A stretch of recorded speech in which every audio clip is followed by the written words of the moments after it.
Hello everyone, and welcome back to the AMC Project Popcorn YouTube channel. My name is Ethan, and today we're publishing the 11th video in the Daniel Meyer Transmittal Affidavit series.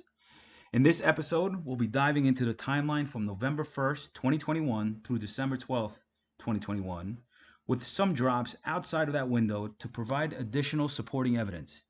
If you haven't seen the first 10 videos in this series yet, I know I sound like a broken record, but I highly recommend going back and watching those first.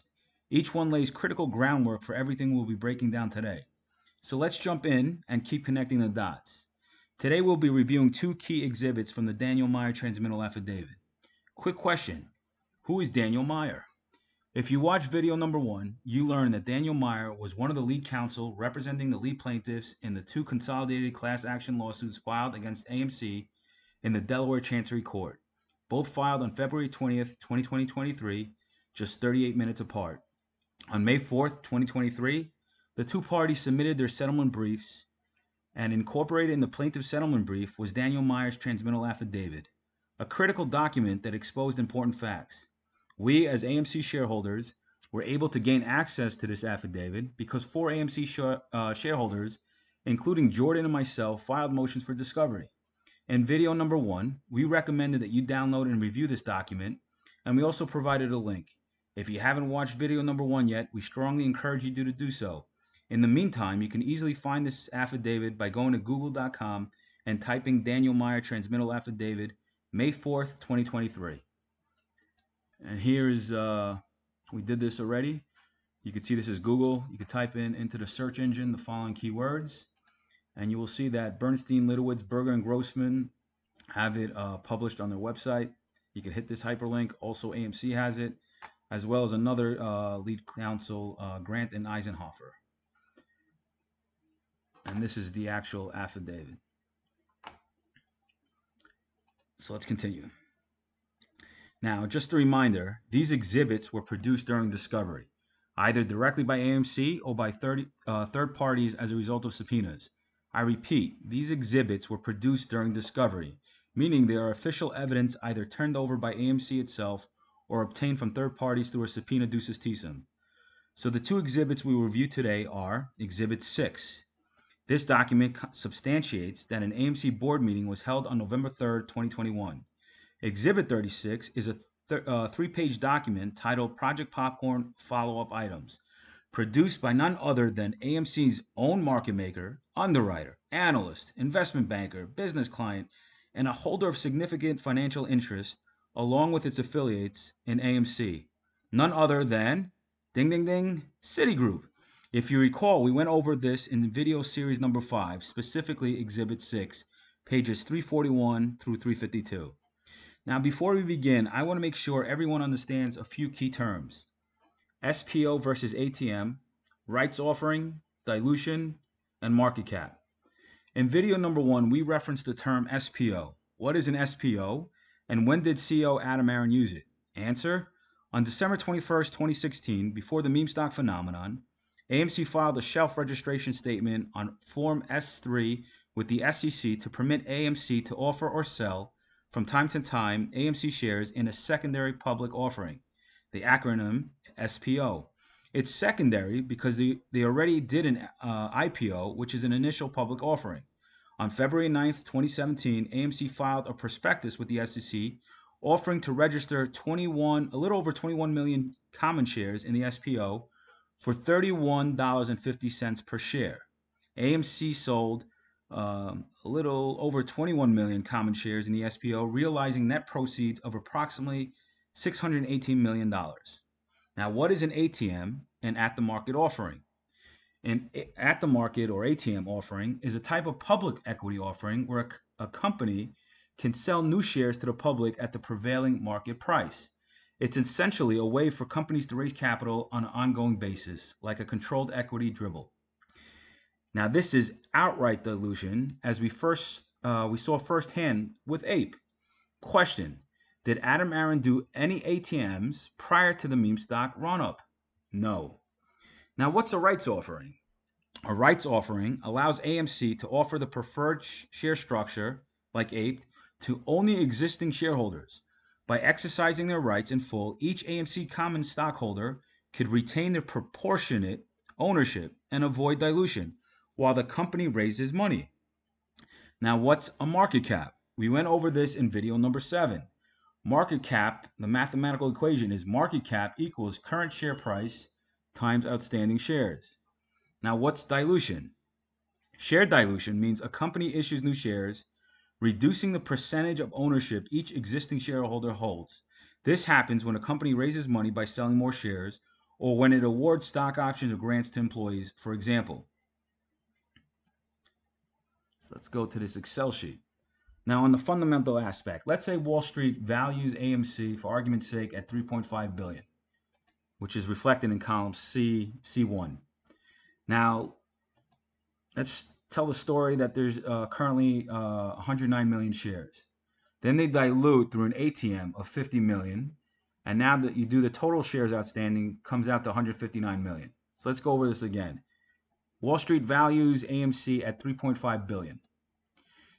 And the shares outstanding at the time is 109 million. Then they do a dilution of 50 million. So then the share outstanding becomes 159 million shares. Now let's do the equation.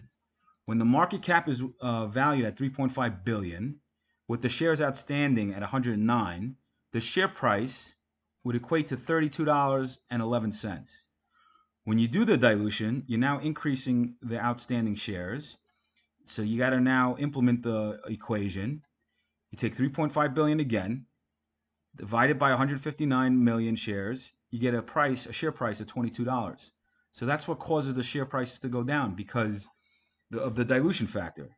So here's the equation if you need to memorize it. It's market cap equals share price times outstanding shares. Now, the impact of dilution, I think we spoke about this in video number 5. It also imputes onto earnings per share. In order to get a $1 EPS, in the original example with shares outstanding at 109 million, to have an EPS of $1 at that scenario of 109 million shares outstanding, you would have to earn an income of $109 million to have an EPS of $1. When you dilute an extra 50 million and you have an outstanding shares of 159 million, in order to have an EPS of $1, you have to now earn $159 million.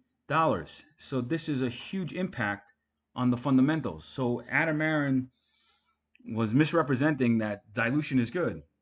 It's good if you could sell it. It's not good, but if you do it, it's best to sell at the highest price possible to minimize the dilution factor. And these two instances, meaning where you could see the impact on market cap, and then you could see the impact on earnings per share.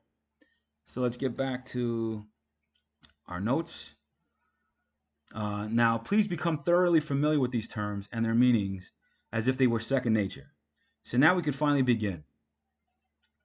Project Popcorn memorialized November 3rd, 2021 at an AMC's board meeting. So a little background. We've discussed this, I think, video 4. We went over the May 4th, 2021 voting and the July 29th, 2021 voting. And as the evidence showed, now mind you, we don't trust it, but this is what the exhibit has showed from DF King and Broadridge, the voting data. AMC failed to secure shareholder approval for the increasing AMC's authorized shares, first by requesting the 500 million shares on January 27, 2021, and then pivoting to a request for 25 million shares. Now, Adam Aaron and the board took steps to ensure that they wouldn't strike out again, regardless of their stockholders' preference.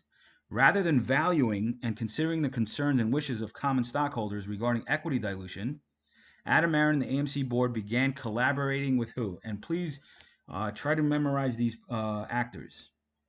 Sean Goodman so they collaborated with Sean Goodman, AMC's CFO, John Merriweather, AMC's investor relation, Kevin Connor, AMC's general counsel, Edwin Goldbloch, AMC's in-house attorney.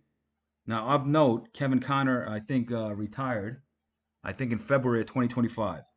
Michael Stein was outside counsel. Now we have Citigroup Inc., Citigroup Global Markets, and then former Citigroup investment bankers for us, Derek Van Zant and Christian Gonzalez. Then we have B. Riley Financial Inc. and their employee John Merriman, D.F. King and Co. Inc. and their staff of Crystal Scordato and Jeffrey Weinberg. Then we have Antara Capital LP, Antara Capital Master Fund LP, and then we have Himanshu Gulata, and then we have the NYSE. Now, this is quote unquote, you'll see the word novel, this scheme. Now, the reason it's in quotes is because they set precedents on NASDAQ, and then you'll see through exhibits that they shifted it over and they attempted to, or they did go through the NYSE to move forward with this scheme, and we still don't know how the NYSE allowed it to happen, so it's novel on the NYSE. And once again, it's in quotes. Yet ultimately, a nefarious scheme called Project Popcorn. Now, this scheme was specifically designed to circumvent the wishes of the very investors to whom they owed a duty of loyalty by dramatically reducing the voting influence of the company's existing stockholders so that it could force through the sought-after increase in the authorized share float. This move was intended to dilute the shares, drive down the stock price, and ultimately benefit the bad actors on Wall Street, particularly those with naked short positions and or large put options who needed additional AMC common shares so that they can cover their naked short positions.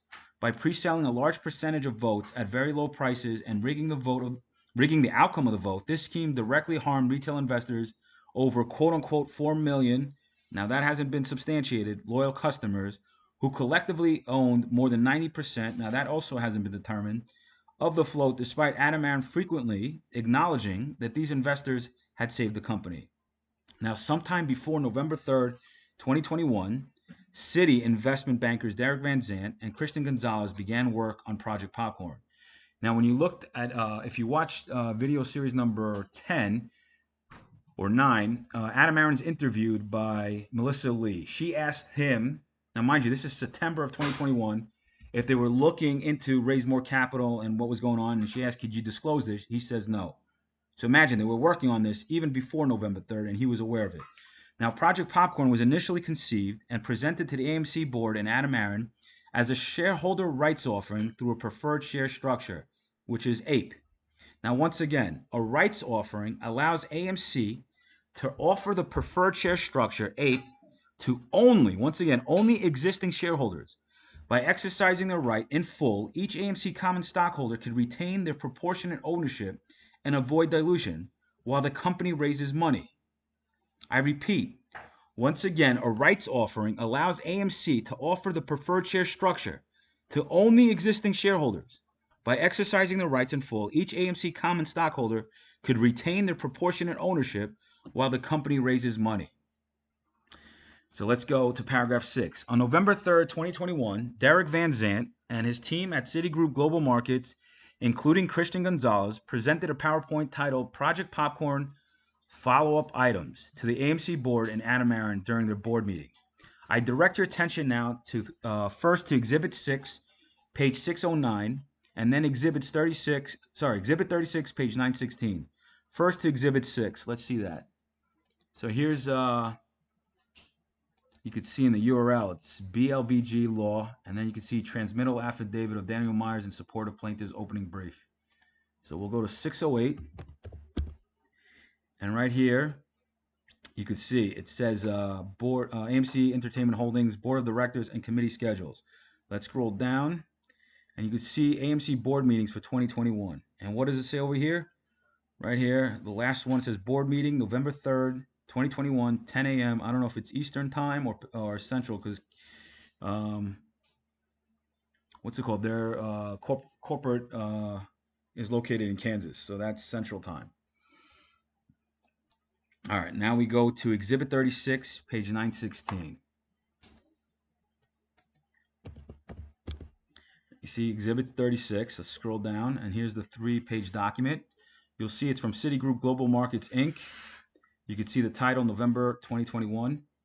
Sorry, the date, November 21. And here's the title, Project Popcorn Follow-Up Items. Now, what does it mean, follow-up? That means there had to be something initial for them to have a follow-up. Now, in the follow-up, you will see 14 questions. Each one could take their time and read it. I'm focusing my attention on 4. So let's go back. Among the slides in the presentation, one included 14 questions, with the following standing out. So I showed you the 14. I'm going to focus, on 3 questions, number 10, 13, and 14. Now, number 10, what will be the UOP, which means the use of proceeds, and narrative for investors on why AMC is accessing the market? So let's go back so you can see it. Here it is right here. What will be the UOP, use of proceeds, and narrative for investors on why AMC is accessing the markets now? Now, a little background. At the time, AMC had $1.6 billion in the treasury. So what's it called? The bankers are asking, why are we going? And what's the narrative? Then question 13 is, how will index funds manage their rights? 14, any issues with foreign shareholders? Now let's focus on these questions. Now, Derek Van Zandt's inquiry, which is number 10, into the narrative that the AMC board and Adam Aaron will present to investors about why AMC is accessing the markets now, particularly when the company had over 1.6 billion, not million, billion in cash reserves at the time. It raises significant suspicion. The fact that AMC's own banker is uncertain about the use of proceeds suggests a lack of transparency. Why would AMC and its banker even consider crafting a narrative instead of simply disclosing the truth? The answer points to the reality that Project Popcorn was being launched, and they needed to ensure that their story was consistent in case they were questioned by investors. Now it appeared, now let's go to 13. So for those who don't understand why he was asking this question, some fund managers cannot hold derivatives. Now, Common A is the regular, and then if you issue an APE or preferred, it's a derivative of the Common A. And some managers cannot hold derivatives. So, for example, if APE was launched back in August 22nd of 2023, and these index funds were forced to sell because they couldn't hold APE. We'll get into that in a later video, but I just wanted to bring that up. So please retain this information because it is important. What index funds were forced to sell APE, and we'll go over the percentage in the next video so you could see what happened, what was the dynamics on the day APE was released. Now, once again, key question is 14. Any issues with foreign shareholders? Now, when APE was launched, there were a lot of issues with regards to who got the shares and was it timely? So keep mental notes on these 3 questions. It will pop up again in later videos. Let's go to paragraph 7. Now, Derek Van Zandt's inquiry, we read that. Oops. Let's go to paragraph 8. It appears that as of November 3rd, 2013, the AMC board and Adam Aaron may have already been deliberating over whether to use preferred stock to force through an increase in the number of shares of common stock authorized under the certificate. One slide from a presentation to the AMC board provided by Derek Van Zandt. And this we got from one of the lawsuits. They had this as as an allegation, and you can see that with the citation number 4, and you can go to the footer. You could see it in the Munoz and Franchi lawsuit, and you can see paragraph 86. So let's go to number 9. This slide does admit of innocuous reading, to wit, a sale of preferred shares in the ordinary course. If the AMC board had been considering a legit path forward, it did not stick to the path for long. And you could see this is what the attorneys, lead counsel, made this allegation as averment number 87 in the Munoz and Franchi lawsuit. Let's go to paragraph 10. Now, during the month of November of 2021, while Project Popcorn was being implemented, AMC's daily trading range varied between a high of $45.95 and a low of $35.39, while the market cap fluctuated within the range of $23.7 billion to $17.75 billion. This is key. Keep mental notes on market cap. Let's continue, or take notes. So now let's get to, we went over the exhibit that memorialized Project Popcorn. In February 2022, you will see the more detailed PowerPoint presentation by Citigroup, and we'll go into further detail on the structure and the dynamics of APE as a rights offering. But I wanted to show this exhibit so you could see it was memorialized on November 3rd of 2021. So now let's move to November 10th. What happens on November 10th? On November 10th, 2021, at 4:31 p.m. Eastern Time, Adam Aron tweeted out the following message to AMC shareholders. Let's go to his tweet. He states, 62.5% of my annual pay is AMC stock, not cash. I hadn't sold even one AMC share in 6 years. I publicly said months ago, and again Monday, now at age 67, it's prudent to diversify assets for estate planning. I still have well over 2 million owned granted AMC shares. I believe in AMC. If you haven't watched videos, I think 8, 9, and 10, you will see the timeline. Adam Aron says, I think in June, during an interview with Trey, that he never sold for 6.5 years. I don't plan to sell, I believe. Then he announces he's going to sell during an earnings call, and now he tweets it out. He invokes 10B, and he was going to allow it for banks to sell, but he was privy to inside information. Do you see the timeline? There was an interview with Melissa Lee. He said they were discussing about raising more capital. Then you see it's memorialized November 3rd. You see it's a follow-up. So he was privy to all this information as well as AMC insiders. So now he uses an excuse. Oh my God, estate planning. I'm 67. A couple months ago, when he was sick, what's the difference between being 66 and 67? 1 year. He never sold then. Only when now Project Popcorn, once again, if you saw video 3, January 27th, 2021, it's when it's conceived. He asked for 500 million shares after the market closed at 8 p.m. A special meeting is convened, and he asked for 500 million shares. Why 500 million? He also discusses that in an interview with Trey. We will bring that up later in another video. So keep a mental note. Look at the timeline. This is November 10th, 2021. Look at when he mentions it. He's never sold any shares. Then he tells us he's going to sell during an earnings call. What happened? What information was he privy to? Let's continue.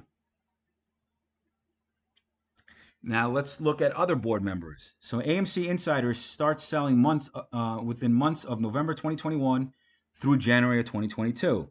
Now a detailed analysis of the volume and timing of AMC insider stock transaction reveals a troubling narrative.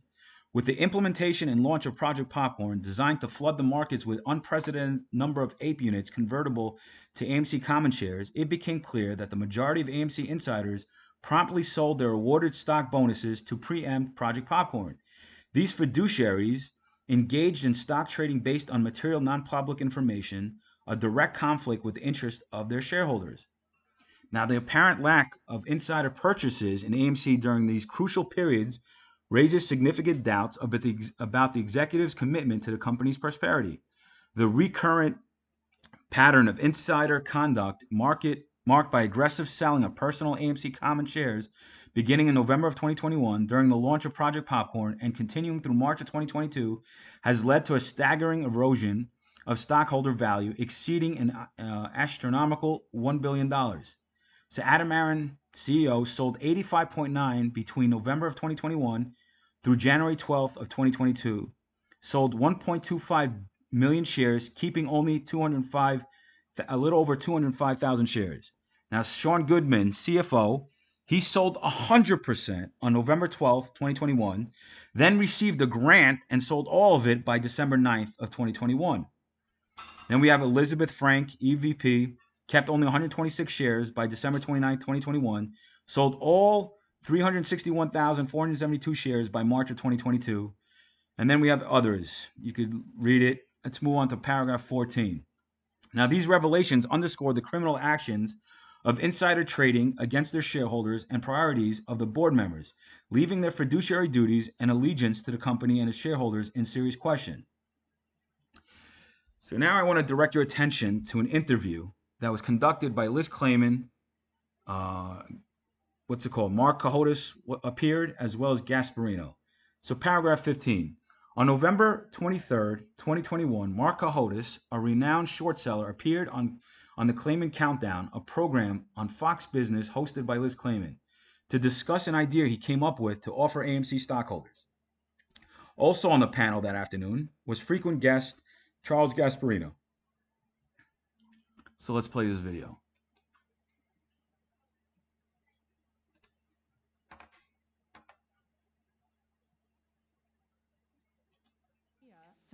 AMC shareholders a unique kind of dividend. Mark Cahotis has brought this to AMC. AMC less than thrilled at the moment, but Charlie breaks it in a can't-miss interview coming up on what Cahotis' plan is now. And in this week's edition of Everyone Talks to Liz, that's what AMC Entertainment's 1,740% run-up this year looks like. One of the biggest propellants has been this epic battle between the Wall Street short sellers betting against the stock versus the AMC apes, or retail investors, who have banded together determined to buy up the stock and squeeze the shorts. But if they were to completely eliminate those betting AMC would fail, could that trigger the departure of the ape army as well? We bring in now Mark Cahotis. He is a former short seller who's come up with a unique proposal for AMC investors, along with Charlie Gasparino. Mark, welcome. Charlie, welcome. Thanks for having me. Mark, I want to say this. I've never received so many comments like, don't have this dude on your show. And I will say this. I hate cancel culture.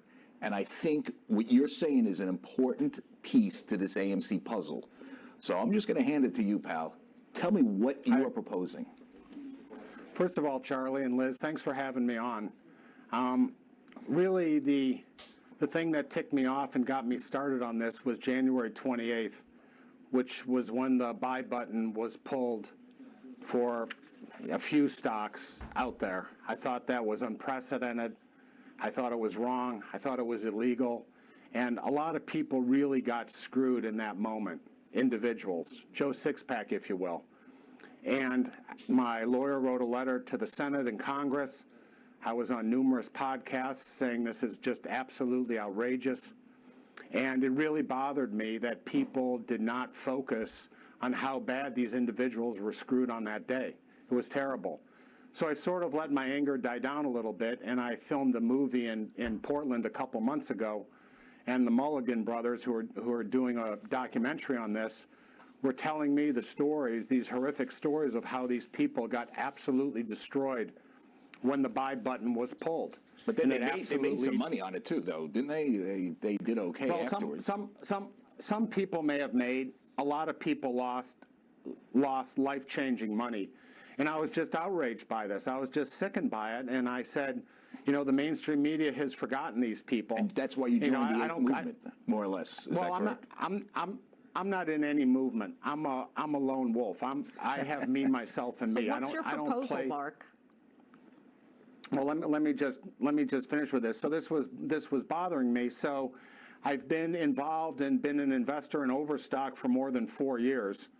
And it was controversial when I bought Overstock, but it's up 10 times. And Overstock owns something called T0, which is an alternative trading system. And you can trade something called security tokens on that platform. So my proposal was to come with an NFT, a souped-up NFT, which would be a security token. NFTs are popular these days. And an NFT with utility, whether it's free popcorn or movie passes or a special golden ticket, would be dividended out to AMC holders. And I think, one, you would provide value to them. Two, it would be something else and a revolutionary thing for T0 to trade. And I think you would finally clean up the mess and the stock loan mess, which is known as Wall Street. Right. And if there is naked short selling, I just want to unpack this a little bit for the viewers. In naked short selling, because people would want to get their hands on that NFT, right? The shorts would have to cover, and you would know if they're covering or if they're not covering. And so, to me, that's a fascinating plan. What does Adam Aron say about it, the CEO? Have you had any contact with him about this? So, a couple weekends ago, on my way to Spain, I sent Adam Aron some emails. Someone, Pactor at Wedbush, who's a pal of mine, introduced me to Adam Aron. He said, here's his email, here's his phone number. I only sent him, I think, 5 emails back and forth. Right. And he said he'd think about it. And then when the fire drill, which was last week, came, Adam Aron sent me an email and said that he wants me to stand down. He doesn't want me contacting him, and that's that. So if he doesn't want to hear from me. Does it go away, this plan? Well, I think the plan could be used for anybody. I mean, I think the plan's a great plan, and I think really the plan's a great idea. And the only thing I've taken in the last week is abuse personally, but no one has said anything negative. Well, no one has said anything about Mark, the plan. Mark, here's the thing. It's part of the game when you're involved with AMC. It is, but Mark, putting forth this kind of token is not necessarily illegal, but securities laws require that you actually have a legitimate business purpose for it, and you've created this record, whether it's on Twitter or these podcasts, that your business effort is to kill the short sellers. That's not a legitimate business focus to launch something like this. So aren't you opening up AMC to litigation if you were to pursue this? Well, first of all, Liz, what you're saying is 100% false. I've never said that, and I never said it was something to squeeze the shorts. I mean, I'm a short seller at heart, and I know the heavy price those people pay, Right. Especially when you do it legitimately. When you do it non-legitimately and you play around and market makers short on downticks and blow the SSR rule, you have a problem. My main thing with the STO is there's an economic interest involved. I mean, hell, today Macy's said they want to NFT balloons from the parade. I know, everybody's so doing any it. Yeah, it's so if and I agree with you. And I think what you said was a secondary outcome could be this sort of short squeeze. The primary outcome is to create value. But I need to ask you one quick question before they give me the wrap here. Amid all this stuff, and you've immersed yourself in AMC, you're obviously a shareholder in it as well right now. Yeah. Do you really think that there's market manipulation, that Citadel Securities is, doing stuff to screw with the company? Listen, as an investigative reporter, I want to believe that because I want to break that story. I can find no evidence. It doesn't make any sense. Charlie, I have a lot of evidence. I've had a lot of people come to me on the past 9 months. I think payment for order flow should be illegal. It's illegal in Canada, Australia, the UK. And Citadel is a crafty outfit. They're 5 times smarter than Goldman ever was. And these guys are rascals. Well, everybody on Wall Street's a rascal, though. That's come on. Well, let the retailers be rascals too. Charlie, you and I aren't rascals.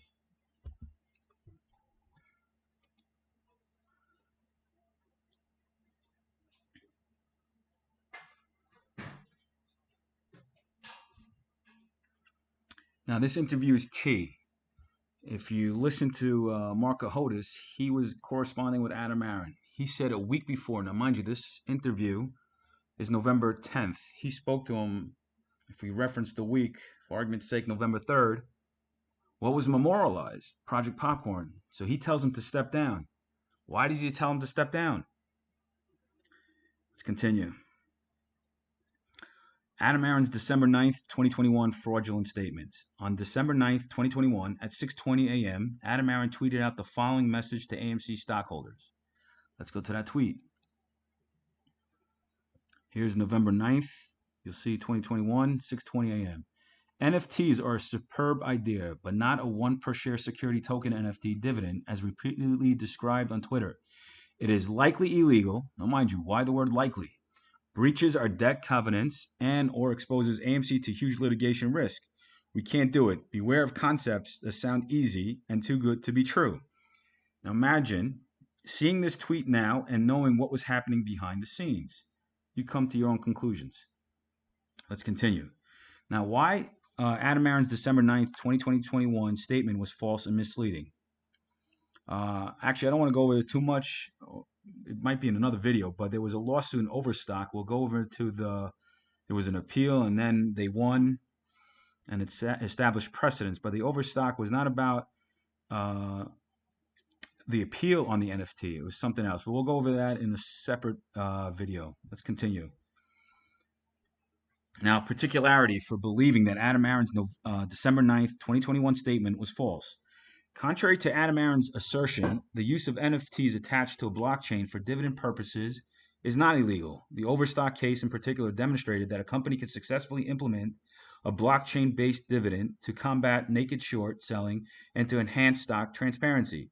Blockchain technology, specifically through NFTs tied to securities, promote transparency and fosters equitable trading practices by deterring predatory behaviors like naked short selling, where more shares are traded than legally exist. Now, following Adam Aron's December 9th, 2021 tweet, hundreds of AMC stockholders expressed outrage through tweets, challenging the credibility of Adam Aron's statement regarding the security token offering. Stockholders commonly conveyed their skepticism and questioned the veracity of Adam Aron's December 9th tweet in their responses. One person tweeted, "A reconciled share count is not illegal, and this is what a STO offering would produce, and I believe you know this. So what about a reconciled share count? Can we get one instead?" Illegal is not accurate. It's not you can't do it, it's that you choose not to do it. See the difference there? And then another person tweeted, "I'm losing faith in you, and after your tweet, the stock started dropping. Can't us shareholders vote on an NFT dividend since we have the power to vote our directors and a CEO? To vote out directors and CEO." Now, paragraph 21. Many AMC stockholders also challenged Adam Aron's December 9th, 2021 tweet, questioning the grounds on which he deemed a STO illegal and requesting him to cite relevant laws or recent court rulings. However, Adam Aron has not addressed the illegality of a STO at any point. Now, 49 minutes later, even Mark Cahotis, the gentleman that was interviewed by Liz Clayman and Charles Gasparino, he got into it in the mix, calling Adam Aron out by tweeting. Let's go to his tweet. Here's the day, December 9th, 2021 at 7:09. He says, "Adam, as I've described this, it is not illegal, and when you say litigation risk, that is just an excuse. You are the CEO. It is your show, and you run it as you wish." Paragraph 23. Although Project Popcorn was officially memorialized on November 3rd, 2021, its origin traced back to January 27th, 2021. See video number 3, and it indicating that the scheme was already in progress by the time Adam Aron's December 9th, 2021 tweet. Had Adam Aron complied with AMC stockholders' request for a STO, it would have exposed Project Popcorn. This exposure could have significantly impacted institutions like Citigroup Inc. and its subsidiaries, including Citigroup Global Markets, which held substantial short positions or, according to their own assessment, a significant financial interest in AMC.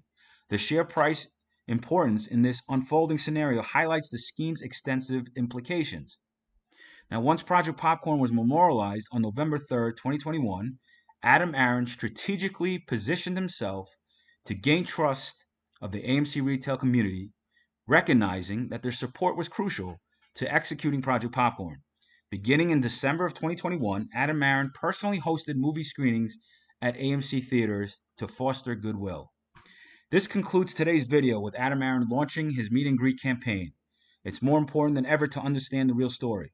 In video number 3, we took a close look at one of Adam Aron's monologues, specifically how he narrates the events of January 27, 2021, the true genesis of Project Popcorn.